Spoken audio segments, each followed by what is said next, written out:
All right, we are on cycle one. For cycle one, we're going to start out finishing this How Memory Works article. So please follow along as we finish this up. There are three main ways of forgetting memories. So there were the three main ways that we remember things, that memories are made. I want you to shout it out. What are those three steps?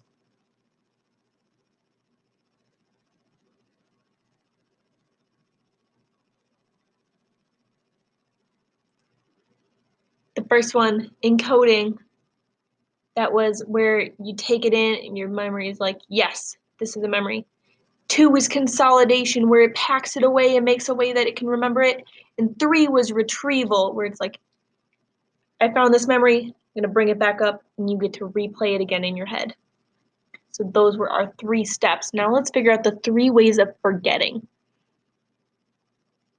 There are three main ways of forgetting memories. Sometimes a memory simply fades over time. So it sounds like that's one of them. It just simply fades. This may happen because the connections between brain cells gradually weaken or their triggers needed to retrieve it are lost. So the things in your head that find the memories get broken. A second type of forgetting happens at night when you sleep. This is when we clear out unnecessary information or erase outdated memories. So there's the second one, happens when you're sleeping. Just like, throwing out the trash, the stuff that you don't need anymore. The third type of forgetting is when a person intentionally suppresses unpleasant memories. This is a way to regulate our emotions and to focus on the present instead of getting lost in negative memories of the past. So, pushing down bad memories. We don't know exactly how it happens, but part of our brain seems to step in and block the troubling memories from being retrieved, even though it's still somewhere in our mind. Eventually, we can't find it. Our brains have so many ways to forget because forgetting is one of the most important things we do. Forgetting allows us to move past traumatic life events. Forgetting also allows us to clear out junk, all of the sights, sounds, and smells and pieces of information your brain processes every day would overflow our neural pathways if we couldn't sweep out the unnecessary information. So if you remembered every single little thing that happened to you, your brain would be too full. It was just too much. So we need to get rid of that junk. We need to get rid of the bad things sometimes. Let's open up our books to page 156 and continue to look at how memory affects Freak and Max.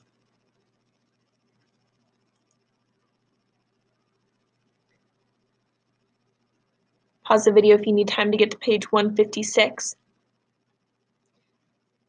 All right, I'd like you to follow along and I want you to look for the ideas, the motif of memory. Remembering is just an invention of the mind. Spring has sprung, Freak says, and so are we. This is the day school gets out, and we're taking the long way home. By now, I've been carrying him around on my shoulders for almost a year. We call it walking high. And even if we hadn't or haven't been going on any dangerous quests lately, so the fair Gwen won't throw a fit. Freak hasn't exactly given up on slaying dragons. The world is really and truly green all over, he says. Do you remember what it used to be like back in the Ice Age, when the glaciers covered the earth and the saber-toothed tiger roamed the frozen night?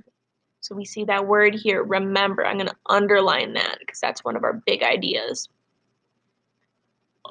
No, I say. How could I remember something that I wasn't even born? Don't be a pinhead, he says. Remembering is just an invention of the mind.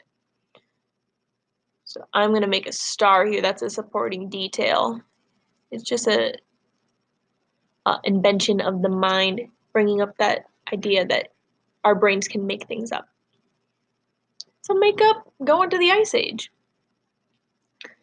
I go, what's that supposed to mean? It means that if you want to, you can remember anything, whether it happened or not. Like I can remember what it was like in the Ice Age. I kept trying to invent stuff, the wheel, central heating, indoor plumbing, but the Neanderthals were happy with just a campfire and a fur coat. Neanderthals are like cavemen. If you guessed that Freak has been reading a book about the Ice Age, you're right. He's been seeing a saber-toothed tiger behind every bush, except that so far all of them have turned out to be stray cats. Or once it was this skunk, and it's a good thing I can run fast or we'd have to soak in tomato juice, which is the only way to get rid of the stink. Inventing electricity would be tough, he says, without copper, wire, and magnets, but I could handle inventing a compass. All you have to do is rub the needle. That way, everybody could head south and get away from the glaciers.